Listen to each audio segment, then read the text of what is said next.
Bonjour. Apprenons ensemble à nous situer dans le cycle des crypto-monnaies et déterminons quotidiennement où nous en sommes par rapport à la prochaine Altcoin Season. Vous saurez enfin quels sont les meilleurs moments pour entrer en position ou sortir. Nous sommes aujourd'hui le mercredi 14 mai 2025. Et voici les indicateurs du jour. Le prix du Bitcoin du jour est de 103 500 $. Il est à plus 0,8% par rapport à hier. Les volumes de Bitcoin échangés sont de 31,80 milliards de dollars en 24 heures. La Bitcoin dominance. La Bitcoin dominance, c'est le pourcentage de la capitalisation boursière totale du Bitcoin par rapport à celle de l'ensemble des autres crypto-monnaies. Elle aide à déterminer le début de l'alt-season qui commence autour de 55 à 50% et moins. Elle est aujourd'hui de 62,15. Nous sommes toujours en Bitcoin Season. Le RSI du Bitcoin en hebdomadaire est un indicateur technique qui mesure la force ou la faiblesse du prix du Bitcoin. Il varie de 0 à 100. Au-dessus de 70, Bitcoin est considéré comme suracheté avec un risque de correction. En dessous de 30, il est survendu et indique une potentielle hausse.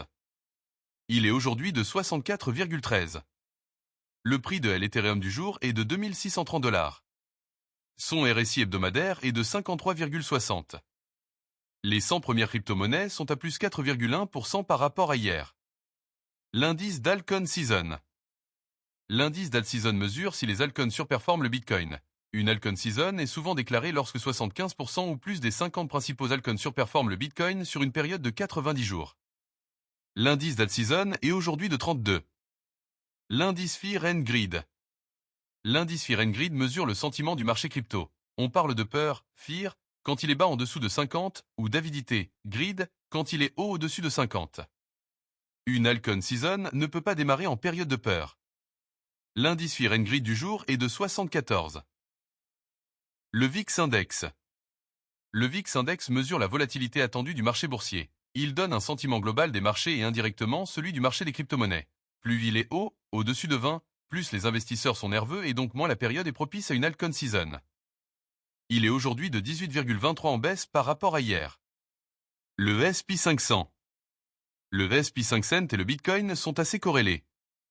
Historiquement, on a remarqué qu'ils ont globalement tendance à se suivre à la hausse comme à la baisse. Le S&P 500 du jour est à plus 0,69% par rapport à hier. Le Nasdaq comme le S&P 500 est lui aussi souvent corrélé au Bitcoin.